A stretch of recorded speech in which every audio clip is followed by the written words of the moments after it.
Without further ado, we have our guest that I think is in the building with us. So, Yes. yes, we will bring on our esteemed guest. Okay, so we have a guest today, as we said earlier, Robert F. Kennedy Jr. First and foremost, thank you for joining us. So, attorney, author, activist, obviously comes from political royalty as far as his family, but somebody that has made his own mark in the world of a variety of different areas, but especially politics. And for this particular conversation, we'll be talking about his aspirations of becoming the next president, presidential candidate for 2024. Um, Very interesting political season that we're in. Variety of That's an understatement. yeah, for sure. So it's important to have this conversation, and it's important to highlight candidates that aren't always in the news all the time. Obviously, we're talking about Biden and Trump 24 hours a day, but there are other people that are running for president. Yep. And their voices are important and need to be heard Yes. for a variety of different reasons. It's good to have balance, right? But then also, it's good to highlight other people's voices because they have other thoughts on views that are important to get out to the masses and for politicians to hear, because the public, has a right to have more than just two choices every single year. So, yes, thank you for joining us. Appreciate it. Thanks so much for having me. Yes. So I'll get right to it. And I'll start with the most pressing issue in the world right now. Israel Palestine. I would like to know your thoughts on the current situation. And I also would like to know your thoughts on if you were president right now today, what would be your course of action? I mean, I think that the thing that, there's a lot going on in Israel.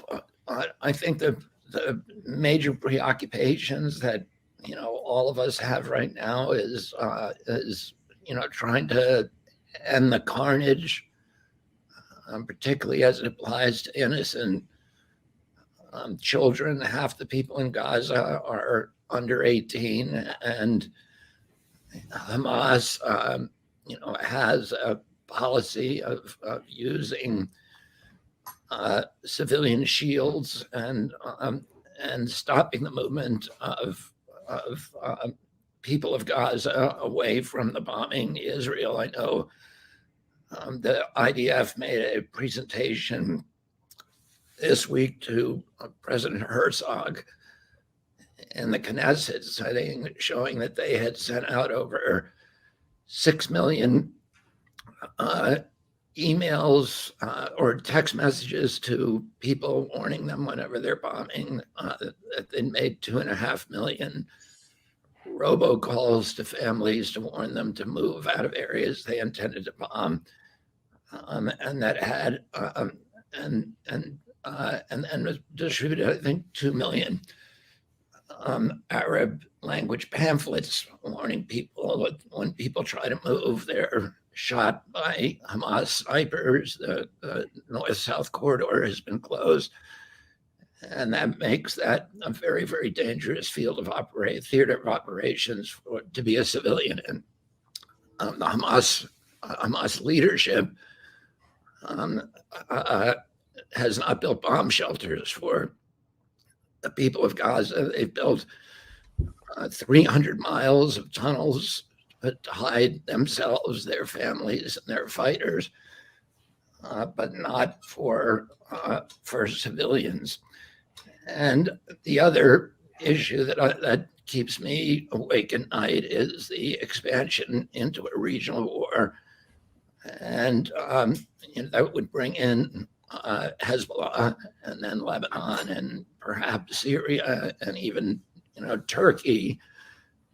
Erdogan has made noises about and is sending the fleet down into the Mediterranean, and so there's all kinds of scenarios where we could sleepwalk into World War III.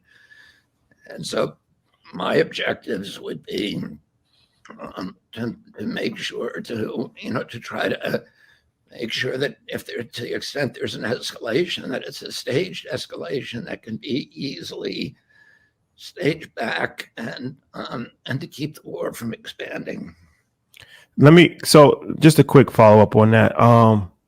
So do you think that, okay, if you send emails to people and warn them to leave, but they have no real place to go, and they don't leave, and you bomb, like Israel bombed a refugee camp, and it's reported that 500 people died, who I'm assuming all those people were civilians, to try to get one person. That's the essentially like blowing up a mall because a mass shooter is hiding in a store inside the mall, right? Like, probably not the most responsible thing to do. So, do you feel that Israel has no course to take a more responsible manner when dealing with civilian population?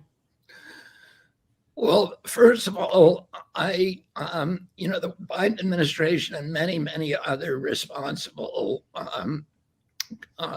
institutions have warned against accepting any of the death um, uh, or the casualty reports from Hamas. Hamas, and this is what the Biden administration is, has historically, characteristically exaggerates its casualty reports by about 20 times. We also don't know, as with the hospital, which was originally blamed on Israel till it was proven that it was not an Israel rocket, historically about 10% of Hamas's rockets misfire and land on Gaza. So Hamas has sent out about 6,000 rockets to Israel. And if you assume 10% of those have landed on Gaza, that's 600 rockets, and that a lot of the casualties. We don't know when you see these TikTok casualties in China. Of course, it's part of the of Hamas's public relations crusade. When you see these, you don't know whether the kids are dying of from an Israeli rocket or from a Hamas misfire, and Israel, has Israel characteristically. Colonel Kemp, who's the world's authority on municipal warfare, has said that Israel takes better precautions than any nation in the world, any nation in the history of the world, to avoid civilian casualties, using technologies, avoiding hits, even when they know that they can kill a terrorist if there's going to be a disproportionate collateral damage injury rate. So I hesitate to believe, and Hamas, of course, does not distinguish between the deaths of civilians and the deaths of Hamas fighters. And Israel is in there killing a lot of Hamas fighters. The real question that I think that you are asking is, that it gets down to, is, what do you want Israel to do? There, of course, in every war, when we went in to get Hitler, there were civilian casualties. When we went in to get Tojo in Japan, when we went to get Osama bin Laden and Tora Bora, there were civilian casualties. So anytime, and what do you want Israel to do? Israel gave Gaza its freedom, gave them the keys in 2005. And then Hamas took over and immediately declared war on Israel, a war of total extermination. This is in its charter, that they want to kill every Jew and destroy Israel. And in its charter, it says it's against Islamic law to even negotiate with the Israelis. So you have a neighbor that has said, we are going to destroy your country. We're going to kill everybody in your country who's Jewish. And then starts bombing you. So Hamas, since 2006, has sent 30,000 rockets and mortars into civilian targets in Israel.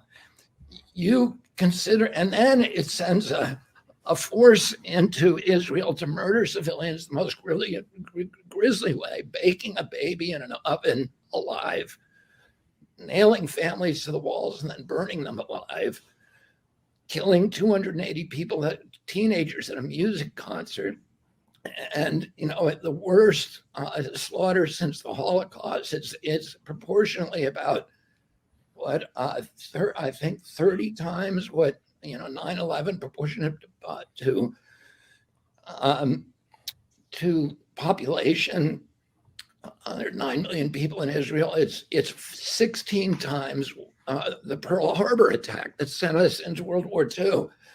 So, do you want, Well, we have to just let me really just quick. ask you this question: what would, if Cuba sent one rocket into Miami? Just in the sake of journalism, because we have to be fair. I don't know. I don't know if you said they baked the baby in the oven, but you said that the deaths might be TikTok deaths for Palestinians. So if we're going to question narratives, then I think we have to question it across the board. Well, you can question it. The thing is, the Israeli government has shown those pictures which were taken off of body cams and GoPros that were run. And who goes to murder civilians wearing GoPros? By the way, that's that is a very telling thing. And from phone videos that were taken by Hamas fighters of them doing these things. And they've also released the autopsy report on the baby who was cooked in the oven that shows that one of the heating elements, they couldn't fit the baby into the oven, and one of the heating elements was annealed to his body. So, and Israel got the 200 leading journalists and showed them all of these videos. So yeah, and of course there's propaganda on both sides. But here's the big question: if Cuba sent one missile into Miami, how long would it take us to invade Cuba? And of course, less than 24 hours. But you made a point of there's casualties in every war, but that doesn't justify it. It's true. And there are articles of war that countries should abide by, and there's issues on both sides, because there's no real Hamas presence in the West Bank, and we see very disturbing images from New York Times, respected journalists, where Israeli settlers taking Palestinians forcefully out of their homes. But we can move on for a different topic. We only have a limited time. And by the way, I condemn that. I don't, I condemn those, and I agree that those actions by the Israeli settlers are criminal, that they're wrong, that they're contemptible, and I condemn them, just like I condemn any kind of war crime. So, but I would say that you have an organization that has hijacked Gaza. I'm not blaming the people of Gaza, but the organization and the people who run that organization, Ismail Haniyeh, the other ones are all billionaires. Ismail Haniyeh has $3.5 billion. The head of Hamas was on the cover of Forbes with $5 billion. They live in Doha, they live in Ankara and Turkey and Qatar, in giant palaces and villas, and they keep their people in total poverty. And all of the money that goes in, the Gazans receive more money than any people on the face of the earth from international aid organizations, from Europe and the United States. And they spend, instead of spending that on building homes for people and building communities and building an economy and a good life, they spend virtually 100% of that money on weapons, on building tunnels, on waging genocide against Israel. Their charter requires them to wage genocide, to kill every Jew. It says in it, if you find a Jew behind a tree, the tree will shout out, Abdullah, there's a Jew behind me, come kill him.